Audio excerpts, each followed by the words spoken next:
Okay guys, hey, it's Melissa. Thanks for joining me this Sunday. I am catching up on some reading and then I'll be doing some fiction reading. I've been reading my Bible and just going through it and studying it today.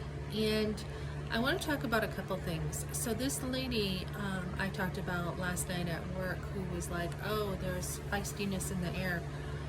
I was thinking about this, right, and I shared in my last video how I am actually a feisty woman. I am very confrontational, very passionate, very, a go-getter. That is how I am. So when I was talking about this, there was something else I wanted to share. A lot of women, like this woman, very impatient. You ask them a question and they can't be bothered to give you a real answer, right? So last night, when I'm like, look, I need help on the register, how do you do this, how do you do that, she's just like, just do this, just do that, just put that in like this, just put it in like that, right? And then somebody had called and they had said something and it was a wrong order because she didn't explain herself. And also the lady, long story, it was grilled chicken. I didn't hear her say grilled chicken. I don't believe she did. But anyways, I was trying to ask her about which button to put the chicken in, and she's like, just do this, just do that. So a lot of times we have in the communication, we have women who are very dismissive, right? And a lot of daughters, I think, feel this way with their mothers too. I was just watching a video of a woman who was sharing how she got molested. And you know what? Same thing here. When I was, I talked about my cousin, my older cousin David, who hit on me. Well, he did more than hit on me. He actually, this was like a family secret, right? I was downstairs in my room. He had pushed me on the bed after I was brushing my hair. He had pushed me on the bed. I was probably 14. And kissed me, and I actually was turning my head so that he couldn't. And when I got up, I was in my a bathrobe that my aunt made me. My aunt Linda from Deerfield made it for me, and she used to. There were these nightgowns I hated that she made, but this bathrobe was absolutely beautiful. It was made out of like velvet, and it was gorgeous. And I did show it off. I don't know why I was in my bathrobe when company was over, right? Except that you're supposed to feel safe around family. So I was in that, probably with the long pajamas too that she had made me, neck to bottom pajamas.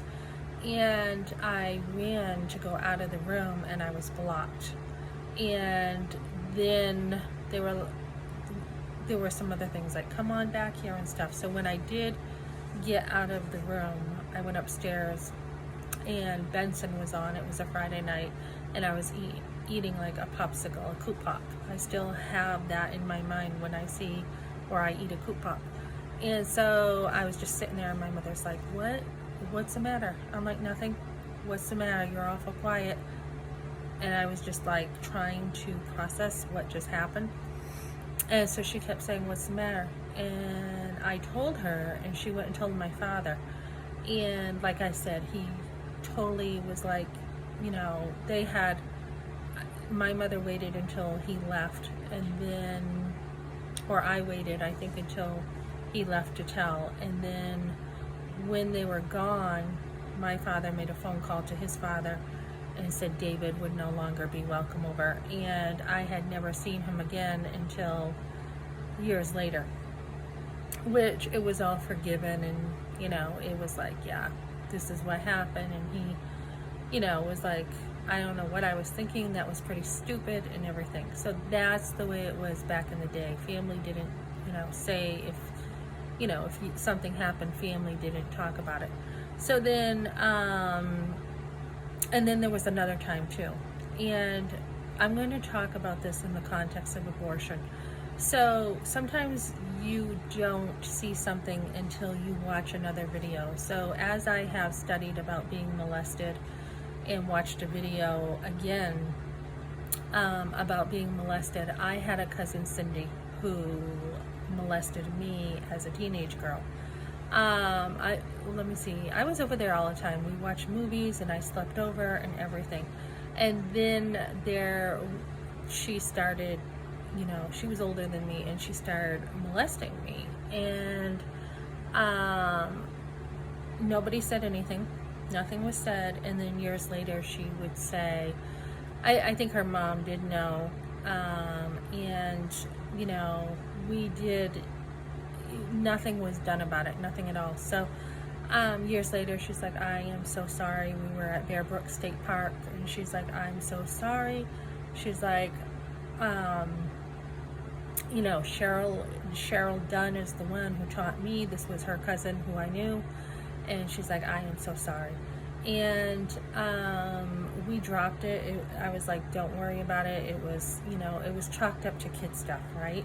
So a lot of times this is what happens with family. And the reason why I'm sharing this is because this is the beginning of girls getting in trouble, I think, too, with guys. There's no boundaries. You've just had something happen that you don't even understand.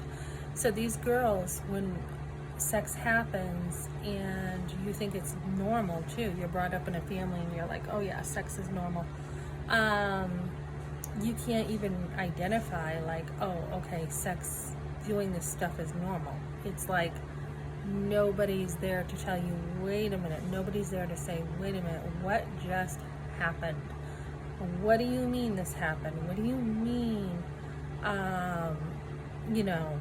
that this was going on? So nobody will give you the guidance or help you. And then shortly after, you're in another situation, right? So I was trying to remember the first time that I had sex with my first boyfriend, and I was like, I can barely remember, but that boundary being down is the beginning. And so then when you have, the trauma of a unexpected pregnancy, the boundaries go down again. You've got a mother being like, don't tell me you're pregnant. And then those boundaries go down, and over and over and over, people will take your boundaries down. So I was in a counseling class at one point in my life, and this person said this very well. She said, it's like you have a sign on you that says molest me.